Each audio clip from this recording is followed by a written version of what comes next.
আমার 3 নম্বর ভিডিও শুরু করলাম ইনশাল্লাহ। আমি যে বলেছিলাম 50 বছরও বাংলাদেশের কোনো লোক এমন কথা বলেও নাই আর কেউ শুনেও নাই। কারণ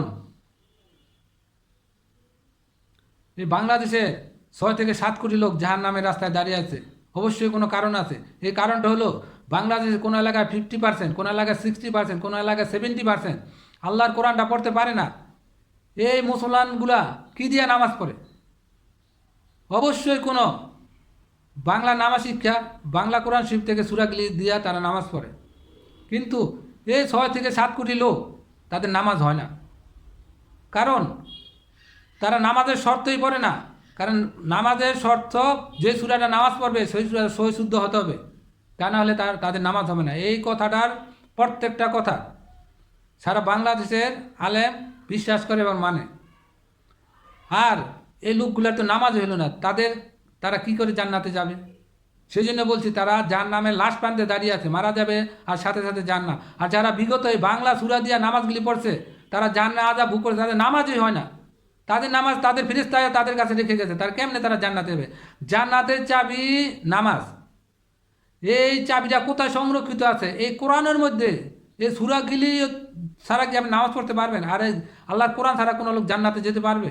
কারণ আল্লাহর কোরআনের সূরার মধ্যে আছে, কোরআনের মধ্যে আছে সূরাগুলা। আর দ্বিতীয় কারণ এই লোকগুলা জাহান্নামে যাওয়ার কারণ যে আল্লাহ বলছে আমি তোমাদের জন্য কোরআন সহজ করে দিয়েছি। আর প্রত্যেকটা নরনারীর জন্য কোরআন শিক্ষা করা ফরজ। ফরজ মানে কি? বাধ্যতামূলক। আপনি শিখতে হবে, আল্লাহ রশ্মি লাগাইছে, কিন্তু আমরা শিখি না। আমরা টাকা বাড়ি গাড়ি সব কিছুর পাশে দৌড়াই, কিন্তু যেই কোরআনটা আপনি জান্নাতে, এই কোরআনটা আমি শিখি না। এই কোরআনটা না শিখার কারণে আপনি কিন্তু একটা কবিরা গুনার মধ্যে রয়েছেন। আর কবিরা গুনার মধ্যে থেকে যে মারা যাবে সে কিন্তু জাহান্নাম। আল্লাহ যেটা ছাড়তে বলছে ছাড়তে হবে, যেমন মদ খাওয়া হারাম ছাড়তে হবে, সুদ খাওয়া হারাম ছাড়তে হবে। আর আল্লাহ বলছে নামাজ পড়তে আল্লাহ কাছে কোরআনটা শিখতে হবে। নাহলে আপনি এই অবস্থায় মারা গেলেন, আপনি কবিরা গুনার মধ্যে মারা গেলেন, আপনি একটা আলেমকে জিজ্ঞাসা করেন। প্রথম দরকার ছিল আমাদের কোরআনটা শিখার, আর সন্তানকে কোরআনটা প্রথম শিখার। আপনি ইঞ্জিনিয়ার বানান, ডক্টর বানান, কোনো সমস্যা নাই, কিন্তু প্রথম আপনি সন্তানকে কোরআন শিক্ষা দেন। আপনাকে বৃদ্ধাশ্রমে যেতে হবে না ইনশাআল্লাহ। সেই জন্য কোরআনটা আপনি নিজে শিখতে হবে আর আপনি সন্তানকে শিক্ষা দিতে হবে। আর আমি যে বলছি আমার ভিডিও দেখলে এই 6 থেকে 7 কোটি জাহান্নামের থেকে জান্নাতে ফিরে আসছে, এই যে এই কথাটাই আপনি বুঝাইতে চাইছি যে আপনি তো এখন বাংলা সূরা দিয়ে নামাজ হয় না। আপনি যদি কোরআন শিখে যদি আপনি সূরা দিয়ে নামাজটা পড়েন, তা কিন্তু আপনার নামাজটা হয়ে যাবে। তাহলে তো আপনি জান্নাতে হয়ে গেলেন। এখন তো আপনি জাহান্নামের রাস্তায় দাঁড়িয়ে আছেন। আপনি মহিলা দেখেন, কবরে গেলে আপনার খবর আছে। আর যারা মারা গেছে তাদেরকে খবর আছে। নিজের বিবেককে প্রশ্ন করে দেখেন কথা সত্য না মিথ্যা। সেই জন্য প্রত্যেক ভাইকে বলবো আজ থেকে এই যে একটা কায়দা আছে, সহজ কায়দা, এই কায়দাটা দিয়া আপনি মাত্র 3 মাসে কোরআনটা শিখতে পারবেন। আর একটা সূরা দিয়ে নামাজ পড়েন, কারণ আল্লাহ বলছে সহজ। আপনি একজন কোরআনে হাফেজ দিকে তাকাই দেখেন, একটা হাফেজ 30টা পারা কোনায় সিনার মধ্যে রাখে, একটা জবর একটা জের একটা পেশও তার ভুল হয় না। সূরা ফাতিহা শুরু করে সূরা নাজদা শেষ করে একটা অক্ষর তার ভুল হয় না। এটা কি সম্ভব যদি আল্লাহ সহজ না করতো? আল্লাহ বলছে সহজ, আমরা সহজ নেই না কেন? আপনি নিতে হবে, যদি না হলে আপনি কবরে গেলে খবর আছে। সেই জন্য আজ থেকে প্রত্যেকটা বাংলাদেশের ভাই ও বোনকে বলবো সামনে রমজান একটা কোরআন শরীফ একটা নামাজ শিখা বাংলা কেউ কিনবেন না। যদি কিনেন নিজের পায়ে নিজে কোরআন মারলেন, কারণ এই কোরআন শরীফ বাংলা করে নামাজ শিখে আপনাকে জান্নাতে নিতে পারবেন, আপনি নিয়ে যান জাহান্নামে। তাহলে কেন কিনবো? আপনি যে সূরাটিতে নামাজ পড়তেছেন একটা সূরা তো আপনার হয় না সহি শুদ্ধ, আপনি শর্তই পড়েন না। আপনি একটা অক্ষরে 10টা নাকি কেমনে হবে? আপনি যদি কোরআনটা সহি শুদ্ধ শিখে পড়েন, আপনি একটা অক্ষরে 10টা নাকি হবে। আর আপনি যে বাংলা সূরা পড়ছেন ভুল হলে আপনি ভুল আল্লাহ গ্রহণযোগ্যতা পাবে না। কারণ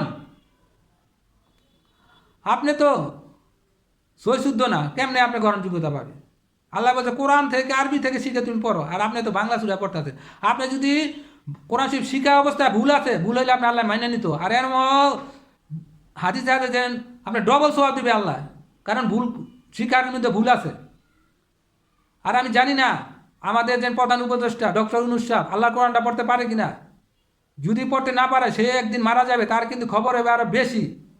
কারণ খবরে আবার বেশি, কারণ সে এখন 17 কোটি মানুষের অভিভাবক। তাকে মেসেজ দিব, সে যদি আল্লাহর কোরআন পড়তে পারে সেই জন্য পরে আর সারা 17 কোটি মানুষকে যেমন বাংলাদেশে মেসেজ দেয় আল্লাহর কোরআন তোমার পড়তে হবেই। আর সারা বাংলাদেশে যে শিক্ষা উপদেষ্টা আর ধর্মস্থ আছেন, আপনার দেখা অনুরোধ আজ থেকে বাংলাদেশে একটা নামাজ শিক্ষা কোরআন শরীফ বাংলা থাকতে পারবে না।